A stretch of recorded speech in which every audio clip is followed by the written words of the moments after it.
Hey, what's up everybody? My name is Scrimps and today I want to share a farm I cooked up recently that is generating me a bunch of gold without breaking the bank. I want to preface this by saying if the thing you are concerned with is getting the most gold out of every single map and you do not care about currency expenditure, this might not be the right video for you. However, if you're looking for a farm that generates solid gold while making you currency and only costs about 12 to 15 C per map, you've come to the right place. We're going to show you some gameplay footage in the background while we go over how the strategy works, and then we'll do a deep dive on the Scarab choices and the tree that we're using. Without further ado, let's get to it. So what exactly is the strategy and how does it work? I was inspired by a farm I ran back in Necropolis that used Alva and the incursion mechanic alongside of Beyond Demons to generate a bunch of divination cards. Now if you're not already familiar, Alva can create some absolutely massive magic packs inside of the incursions, and the fact that they're so tightly packed together means we also generate a bunch of Beyond Demons. These huge magic packs are great for generating gold, and using the Horned Scarab of Glittering, which was nerfed this league, but that's perfect for us because that makes it quite a bit cheaper, we can get a lot of gold out of each of these. I'm generating right now from a limited test about 65,000 gold per map, and again the investment is only about 12 to 15 C.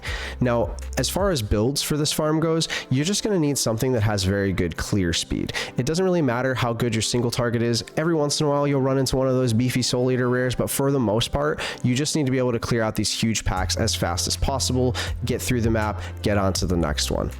Now this farm, like I said earlier, is not the best for making gold, nor is it the best for making currency. However, it's fairly good at both, and it's super cheap right now.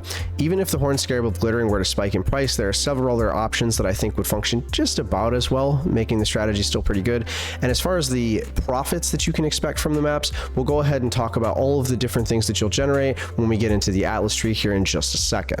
So before we get into that Atlas tree, let's go ahead and talk about the materials that you're going to need to run these maps. We'll start by talking about the maps, and I want to give a quick shout out to Animeprincess for his excellent map generation strategy. There's going to be a link to that video in the description below, but basically it's a really efficient strategy for generating a bunch of 8-mod Delirious maps. As far as the layout choice goes, you can honestly run this on any layout that you like. Because the incursions take you off map, it doesn't really matter what layout you have. I would recommend that you run something that has a decent divination card, as we're going to be generating some of those using some of the Beyond nodes that we'll talk about in the tree in a second. Some of my suggestions for this would be to either run something like Mesa or Shore that has the Fortunate card available. If you want to hunt for a little bit more of a jackpot, you can go for something like Defile Cathedral or Basilica, and you can always scry these options, any of them, onto any other layout that you'd like. So really the layout is kind of up to you.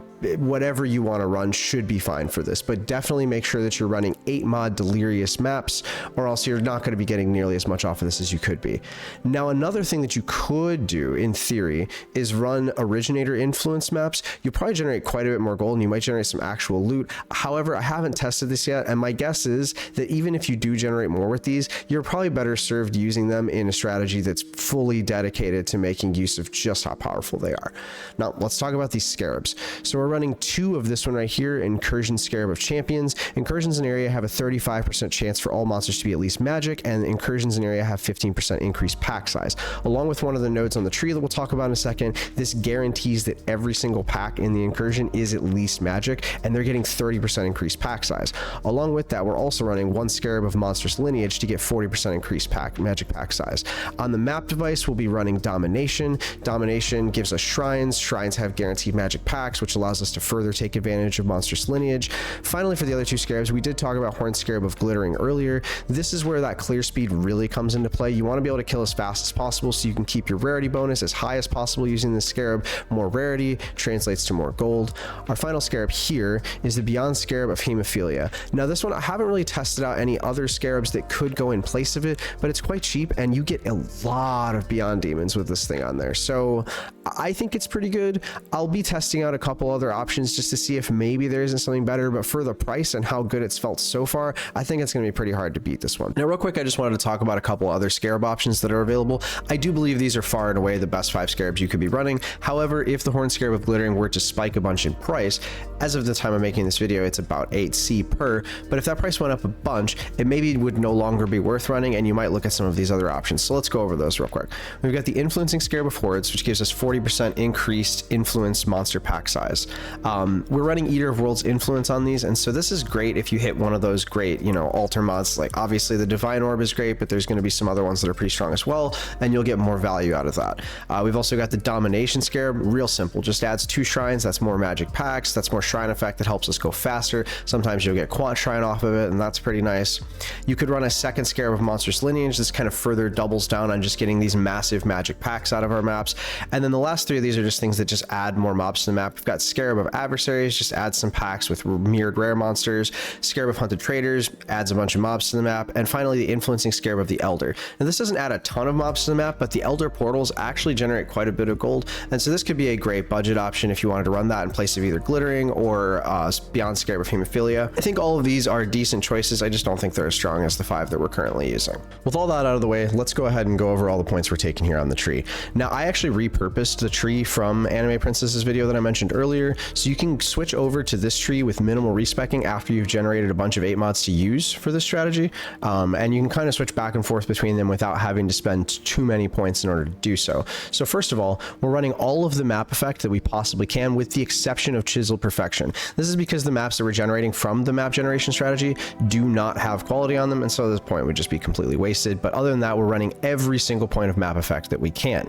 We also want to run all of these shrine nodes here, including the Covetous Shrine. This gets us more quant and rarity. This gets us more gold, which is the main thing we're here for. You're guaranteeing 2 shrines between the shrine chance over here and the guaranteed shrine here. You're getting more shrine effect, you're getting an extra buff, and you're guaranteeing that each of these are guarded by at least 1 magic pack. In addition to this, we're running all of these Eater of Worlds nodes over here. We want to get as much of that Eater pack size as we can. Again, more mobs means more Beyond Demons, means more gold for us.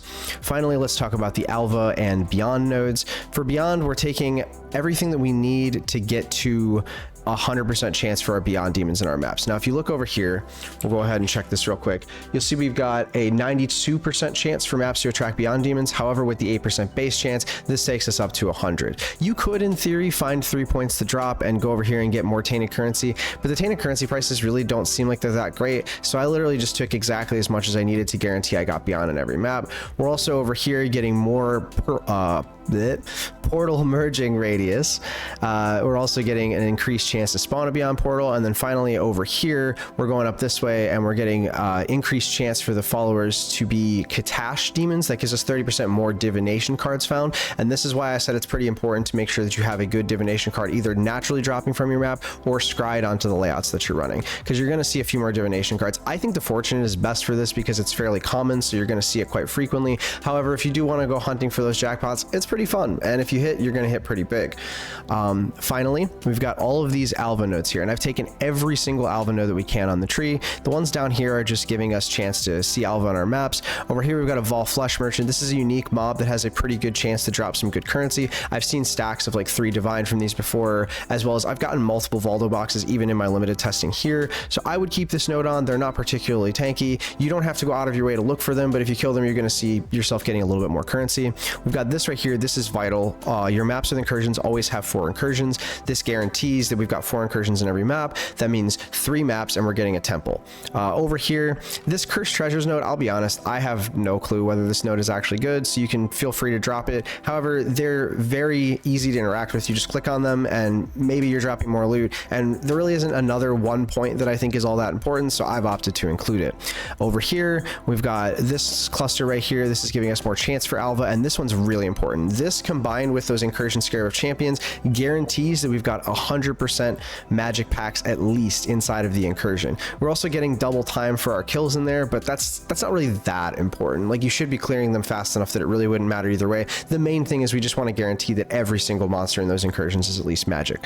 The final cluster we have down here, this is giving us some incursion pack size, but it's also giving us a better chance to get good temples out of this. Now, if you aren't familiar with how to run the incursion mechanic to generate these temples, I do have another video on that I'll link in the end of the video, so if you want to check that out, you know, a little shameless self-promotion there, please feel free to do so. It's not necessarily vital that you do this. However, the price of these is going to continue to go up. As far as like any other league I've seen, they typically rise after the first couple weeks as more people are interested in trying to double corrupt things, and this will guarantee that you're going to get a little more consistent profit out of this. Like, by generating those temples, you can either run them yourself and try to sell your successful successful results, or you can just sell the temples and guarantee that you get some currency back. The last nodes we have here, we went through these Harbinger nodes because I feel like of the 3 choices to get to these rarity nodes in the middle, it was the best one. You could also run this to guarantee some essences, but I think these guys are going to be a little better for what we're doing, which is generating Beyond Demons and generating gold off of the Beyond Demons. So that's pretty much it. That's the entire tree. I don't think there's a ton of flexibility here, but if you do have any suggestions on how we can improve it, feel free to leave those in the comments as well. Super interested in testing a bunch of things out and really making this as good of a strategy as it can possibly be. And that's it. That's the strat. That's the video. With all that out of the way, just a little bit more shameless self-promotion time. If you like the video, please click like and subscribe. Helps out, makes the videos more visible. And if you want to check out what we're doing live, come on over to twitch.tv/Scrimps. We're testing out some profit crafting stuff, trying out a bunch of different juicing strategies, just kind of trying to get a feel for all the different things that the league has to offer us. So yeah, if you like what you see, please stop on by. Love to see you over there. Thanks so much for your time, guys. Peace.